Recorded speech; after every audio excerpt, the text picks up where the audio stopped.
Oh, yeah. White collar and corporate crime? Yeah.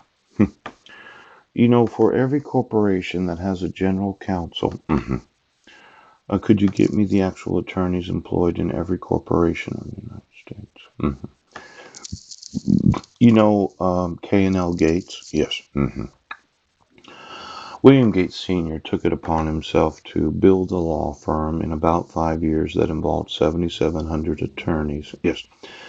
And a lot of billionaires, they really believe if they surround themselves in attorneys, yes, they will never be held liable for paying for any show.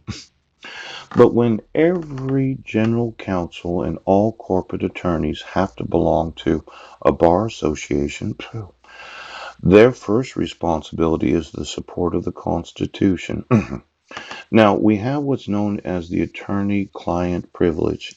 Yes, don't we, William Gates Sr.? Yeah. Now, why don't you get me the K&L Gates? Yes. Stole, stolen, burned. Oh. Why don't you get me the Lee and Hayes? Jeffrey Smith. Huge.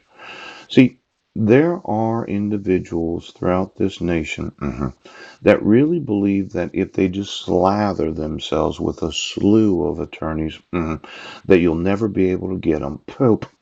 But my thought is when every attorney has to resit for the bar, the attorneys, William Gates Sr., yeah, that you thought you were slathered with actually have no legal right to practice law. Now, it's possible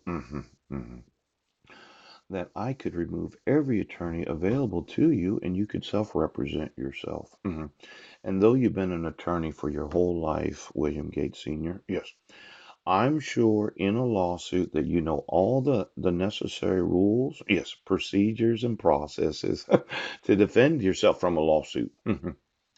Now, do you have to belong? Oh, you're going to represent pro se, the ex parte lawsuits.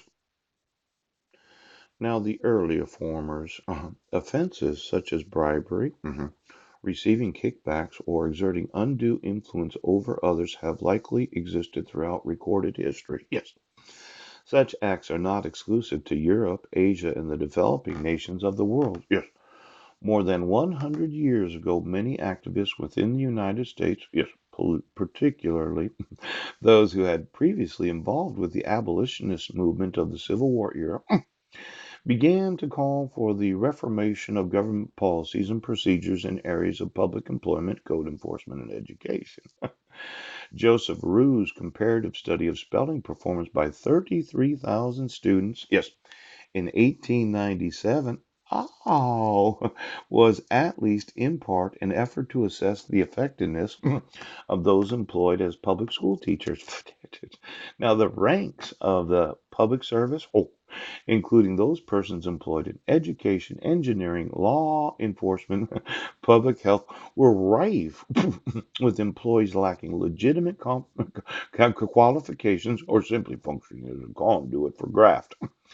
Now, we understand what graft is. Yes. And we understand you paid for the show. Let's go ahead. It could be that the Gates Family Trust right now.